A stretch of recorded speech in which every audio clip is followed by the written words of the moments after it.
Bonjour, je suis le docteur Chloé Léon et dans les prochaines minutes, je vais te révéler 5 signaux physiques involontaires que le corps d'une femme ne peut tout simplement pas dissimuler lorsqu'elle a été intime avec quelqu'un d'autre.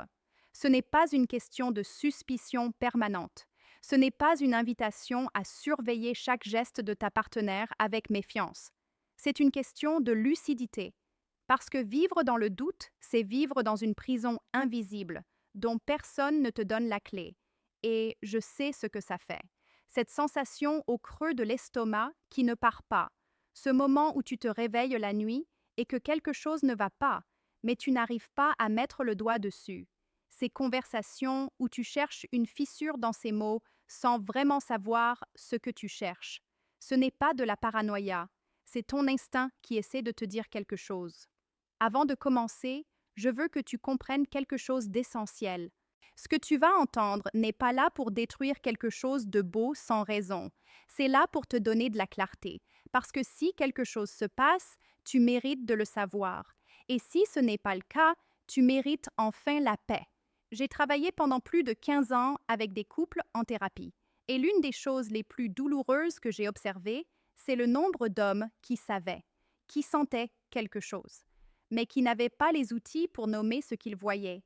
Alors, ils se taisaient, ils doutaient d'eux-mêmes, ils se convainquaient qu'ils imaginaient des choses. Ce vidéo existe pour que tu ne fasses plus ça. Alors prends une grande respiration, parce que ce qui vient maintenant va faire beaucoup de sens. Signal numéro 1. Le contact visuel a radicalement changé. Les yeux sont la partie du corps qui révèle la connexion émotionnelle plus que n'importe quelle autre. Il y a une raison pour laquelle on dit que les yeux sont le miroir de l'âme. Ce n'est pas de la poésie, c'est de la neurologie. Le contact visuel active des zones profondes du cerveau liées à la confiance, à l'attachement et à la vulnérabilité émotionnelle. Quand ces zones sont compromises, le regard change. Quand une femme investit son intimité émotionnelle et physique ailleurs, quelque chose de fascinant se produit dans son cerveau. Elle commence à éviter le contact visuel profond avec toi, surtout durant les conversations importantes ou dans les moments qui devraient naturellement être intimes entre vous. Je ne parle pas d'un regard détourné occasionnel. Je parle d'un schéma répété. Si elle te regardait dans les yeux sur le canapé, quand tu rentrais à la maison pendant le dîner, et que maintenant son regard fuit systématiquement vers son téléphone, la télévision, n'importe quoi sauf tes yeux, fais attention. Cela se produit parce que son cerveau gère quelque chose de très lourd, la culpabilité. Et la culpabilité ne peut pas soutenir un contact visuel direct, c'est de la biologie pure. Les études en neurosciences comportementales montrent que maintenir un contact visuel lors d'une tromperie active les mêmes zones de stress que mentir à voix haute. Le corps résiste naturellement, mais il y a un détail encore plus révélateur. Observe comment elle réagit quand tu la surprends à te regarder.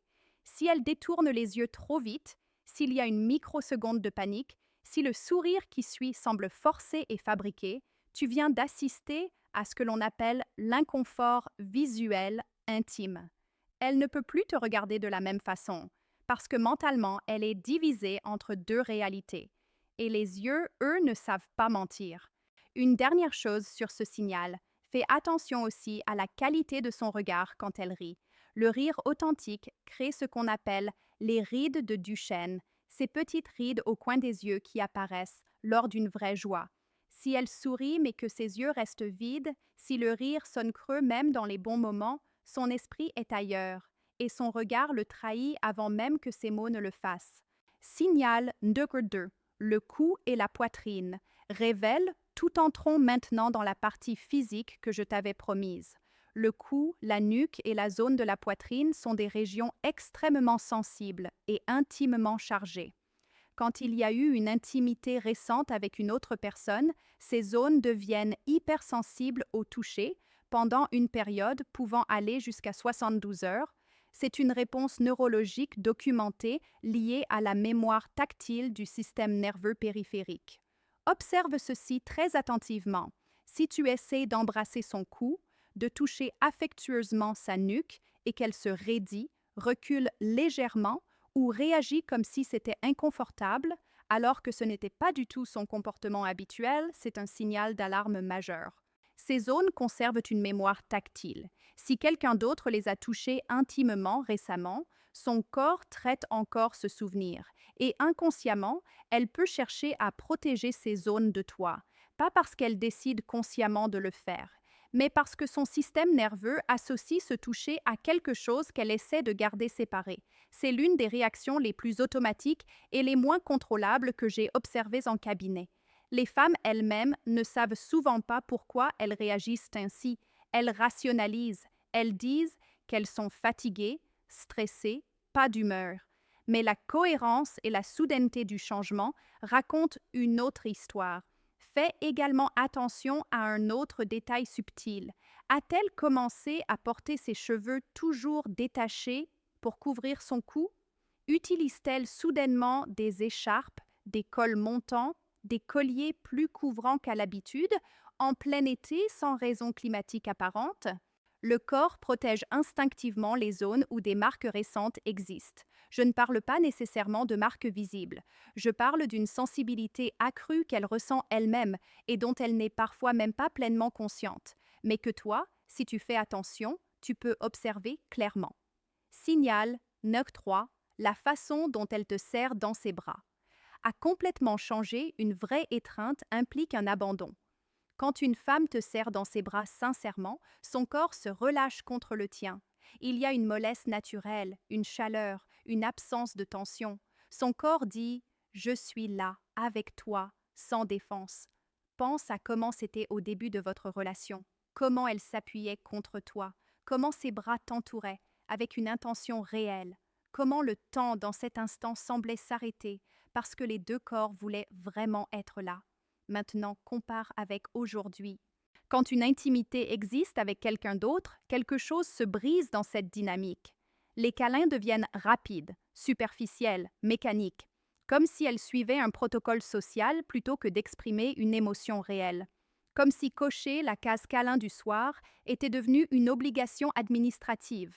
Remarque si elle met les bras autour de toi, mais garde les hanches à distance. Si l'étreinte ressemble davantage à une tape dans le dos qu'à un vrai abandon. Si c'est toujours elle la première à se dégager, sans exception, même quand il n'y a aucune raison de se presser. Ce type d'étreinte s'appelle une étreinte d'évitement.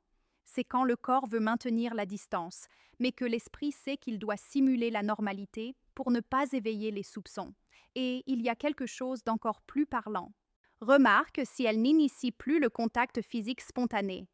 Ces petits touchés du quotidien qui semblent insignifiants, mais qui sont en réalité le tissu vivant d'une relation intime. Une main posée sur ton épaule en passant. Elle qui redresse ton col avant que tu ne sortes. Elle qui attrape ta main sans raison particulière en marchant. Ces micro-gestes d'affection qui disent « Tu m'appartiens et je t'appartiens ». Si tout ça a disparu progressivement, si le contact physique est devenu rare, fonctionnel, jamais spontané, c'est parce que son énergie de contact est peut-être investie ailleurs. Le toucher est de l'énergie, et l'énergie va là où va l'attention. Signal number 4. Le parfum, la peau et les soins racontent une histoire. Les femmes sont des créatures de rituels. Leur relation avec leur corps, leurs soins, leur apparence est profondément liée à qui elles veulent séduire, plaire, impressionner. Et quand quelqu'un de nouveau entre dans leur univers, quelque chose change dans leur rapport à elles-mêmes, parfois de façon subtile, parfois de façon très visible. Observe si elle a soudainement changé de parfum. Je ne parle pas d'un nouveau flacon du même type de fragrance. Je parle d'un changement de style olfactif complet.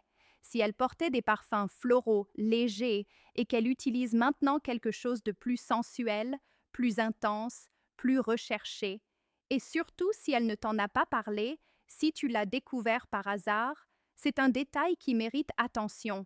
Observe également si sa peau semble différente, si elle a commencé une nouvelle routine de soins sans l'avoir partagée avec toi, de nouveaux produits dans la salle de bain, des crèmes que tu ne reconnais pas, un soin des mains, des pieds, du corps plus régulier et plus élaboré qu'avant. Ces détails ne sont pas insignifiants. Quand une femme se prépare à être vue, touchée et désirée par quelqu'un, elle investit dans les détails sensoriels, l'odeur, la texture de la peau, la douceur des cheveux, le soin du corps. Elle veut que l'expérience de sa présence soit mémorable pour cet autre. Et ces préparatifs laissent des traces dans le quotidien que tu partages avec elle. Fais également attention aux changements dans sa façon de s'habiller, pas seulement pour les sorties, mais au quotidien. Si elle qui portait des vêtements confortables à la maison commence à être plus apprêtée sans occasion particulière, si elle fait attention à sa lingerie d'une façon nouvelle, si son rapport à son apparence physique a soudainement changé d'intensité, et si tu n'es pas le destinataire de tout ce soin nouveau, cette question mérite une réponse honnête. Ce n'est pas de la paranoïa, c'est de l'observation.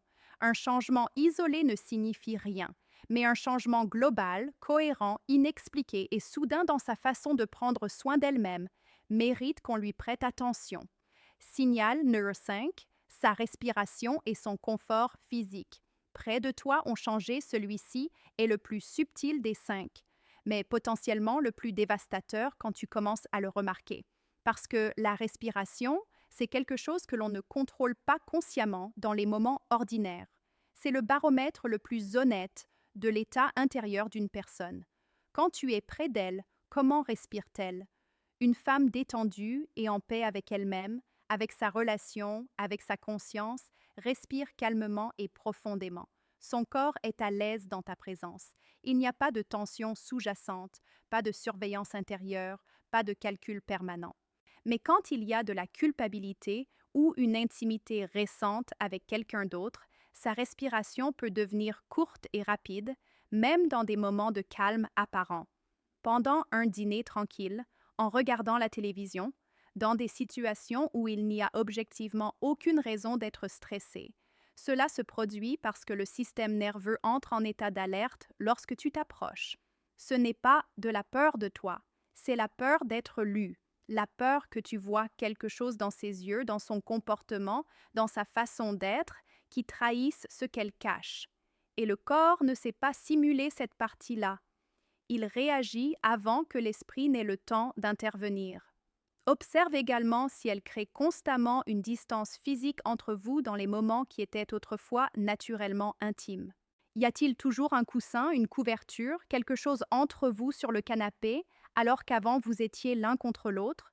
Dort-elle tournée de l'autre côté, au bord du lit, alors qu'avant elle dormait dans tes bras ou contre ton dos? Évite-t-elle les positions dans lesquelles vos corps se touchent naturellement, ces positions qui n'avaient jamais demandé de réflexion auparavant? La distance physique est le reflet direct de la distance émotionnelle.